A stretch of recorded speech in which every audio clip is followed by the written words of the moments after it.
চরের বাড়ি কেমন হয় যারা দেখেননি তাদের জন্য। চরের বাড়ি নর্মালি এক ধরনের পাটাতনের উপর হয়, মানে এটার মেঝে থাকে তক্তা, মানে কাঠের যে বোর্ড আছে যেটা আমরা তক্তা বলি আঞ্চলিক ভাষায়, এই তক্তার উপরে, এবং অস্থায়ী বাড়ির মতো আর কি।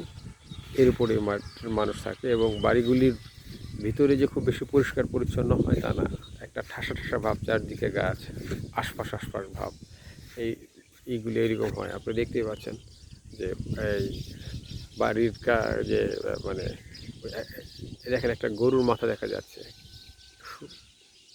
গরুর অস্ট্রেলিয়ান গরুর মাথা দেখা যাচ্ছে, মানে ঘরের নিচে, মানে মেঝের নিচে একটা গরুর মাথা, যে মাথা নাড়ছে। এইরকমই মানে অল্প জায়গা যাদের আছে, বা মানে একসাথে সবাই মিলে থাকতে চায় আর কি।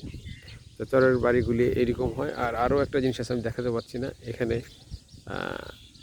ওই যে দেখেন একটা বোর্ড, ছোটো বোর্ড দেখা যাচ্ছে, এটা আসলে সূর্যের আলো থেকে যে বিদ্যুৎ উৎপন্ন হয়।